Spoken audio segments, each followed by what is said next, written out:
మన ముకుందా జ్యువెలర్స్ వారి నూతన బ్రాంచ్ ఈ నెల 28న వైజాగ్ లో ఘనంగా ప్రారంభం. ఓపెనింగ్ సందర్భంగా అన్ని జ్యువెలరీల VAపై ఫ్లాట్ 10% తగ్గింపు. No making charges.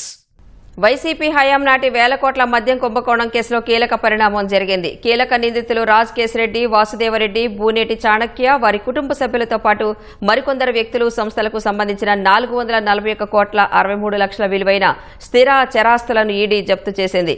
Liquor స్కామ్పై money laundering నిరోధక చట్టం కింద గత ఏడాది కేసు నమోదు చేసిన ఈడీ దర్యాప్తులో భాగంగా ఈ ఆస్తులు, సొత్తంతా మద్యం ముడుపుల ద్వారా కూడబెట్టినవేనని నిగ్గు తేల్చింది. మద్యం కుంభకోణం కేసులో ప్రధాన నిందితుడైన రాజ్ కేశిరెడ్డి, ఆయన అనుచరులైన బూనేటి చాణక్య, ముప్పిడి అవినాష్ రెడ్డి, టి ఈశ్వర్ కిరణ్ కుమార్ రెడ్డి, పైలా దిలీప్, సైఫ్ అహ్మద్ కలిసి మద్యం డిస్టిలరీలు, సరఫరా కంపెనీల నుంచి మొత్తంగా 3,500 కోట్ల మేర ముడుపులు వసూలు చేశారని ఎన్ఫోర్స్మెంట్ డైరెక్టరేట్ గుర్తించింది.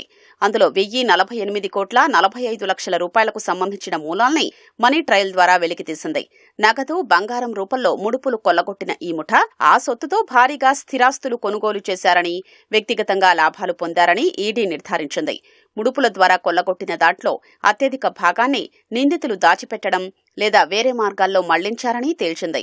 Ishanvi infra projects, ED entertainment, unique corporate solutions, tag developers వంటి ఇతర సంస్థల్లోకి ముడుపుల సొమ్ము మళ్లించి పలుచోట్ల భూములు కొన్నారు. నివాస స్థలాల అభివృద్ధి ప్రాజెక్టులు చేపట్టారు. ఈ అక్రమ సొత్తును చట్టబద్దమైన వ్యాపార ఆదాయంగా చూపించడానికి నకిలీ, పాత తేదీలతో తయారు చేసిన ఒప్పందాల్ని వినియోగించారు. ముడుపుల సొమ్ము మూలాలు దాచిపెట్టడం కోసం ఓల్విక్, క్రిపటి, నైస్నా, మల్టీవెంచర్స్, అరోయో, ఈజిలోడ్, డీకార్ట్ వంటి డొల్ల సంస్థలు వాటి బ్యాంకు ఖాతాల్ని వాడారు. బహుళ అంచెల్లో నిధుల మళ్లింపునకు పాల్పడ్డారు.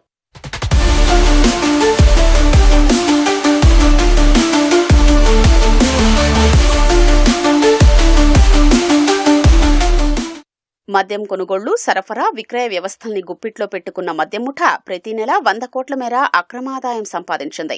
ముఠా సభ్యులు భారీగా లబ్ధి పొంది రాష్ట్ర ఖజానాకు నష్టం కలిగించారు. ముడుపుల సొత్తును హైదరాబాద్లో అనేక ప్రదేశాల్లోని డెన్లలో భద్రపరిచారు.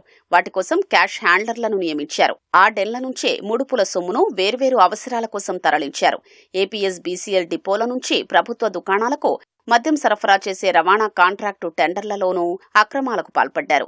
కేంద్రీకృత టెండర్ విధానం ద్వారా భారీగా రేట్లు పెంచేసే sigma supply chain solutions private లిమిటెడ్కు రవాణా కాంట్రాక్టు కట్టబెట్టారు. అంతకుముందు డిపోల వారీగా ఉన్న రవాణా వ్యయంతో పోలిస్తే ఈ కాంట్రాక్టు ద్వారా అయ్యే ఖర్చు చాలా ఎక్కువ. కాగితాలకే పరిమితమైన సిగ్మా సంస్థను రాజ్ కేశిరెడ్డి అనుచరులు టి ఈశ్వర్ కిరణ్ కుమార్ రెడ్డి, సైఫ్ అహ్మద్లే నడిపించారు. ఈ రవాణా స్కామ్లో కొల్లగొట్టిన సొత్తులో కొంత టెక్కర్, అరోయో, ఈజీలోడ్ సంస్థల్లోకి మళ్లించడం ద్వారా మనీ లాండరింగ్కు పాల్పడ్డారు. రాష్ట్రంలో 2019 కంటే ముందు వరకు మద్యం సరఫరా ఆర్డర్ల జారీ ప్రక్రియ అత్యంత పారదర్శకతతో కూడిన ఆటోమేటెడ్ సాఫ్ట్వేర్ విధానంలో కొనసాగేది. వైసీపీ ప్రభుత్వం మద్యం దుకాణాల్ని ప్రభుత్వమే నిర్వహించేలా విధానాన్ని మార్చింది. APSBCL ద్వారా మద్యం వ్యాపారాన్ని గుత్తాధిపత్యంలోకి తీసుకుంది. ఆటోమేటెడ్ విధానంలో కొనసాగుతున్న మద్యం సరఫరా ఆర్డర్ల జారీ ప్రక్రియను మాన్యువల్కు మార్చింది. కుట్ర అమల్లో భాగస్వాములైన APSBCL అధికారులకు మద్యం సరఫరా ఆర్డర్ల జారీలో పూర్తి అధికారాలు కట్టబెట్టి అక్రమాలకు తెరలేపింది. అప్పటి మార్కెట్లో ప్రాచుర్యం పొందిన మద్యం బ్రాండ్లకు ఆర్డర్లు ఇవ్వకుండా వైసీపీ ప్రభుత్వం వాటిని తరిమేసింది. మద్యం ముఠాకు ముడుపులు చెల్లించిన బ్రాండ్లకు మాత్రం అడ్డదారుల్లో భారీ ఎత్తున సరఫరా ఆర్డర్లు కట్టబెట్టింది. సిమిలర్ సౌండింగ్ బ్రాండ్లకు అనుమతులు ఇచ్చి వాటి మూలధరను భారీగా పెంచేసింది.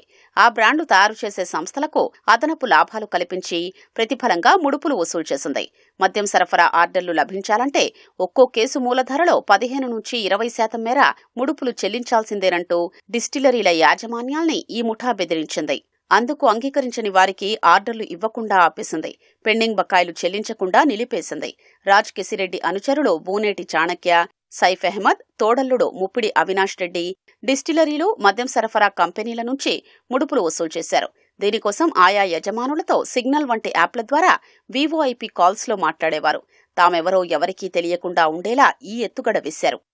మద్యం సరఫరా ఆర్డర్ల జారీని గుప్పిట్లో పెట్టుకుని నడిపించిన రాజ్ కేశిరెడ్డి, అతని ముఠా రాష్ట్ర ప్రభుత్వ ఖజానాకు 3,500 కోట్ల మేర నష్టం కలిగించారు.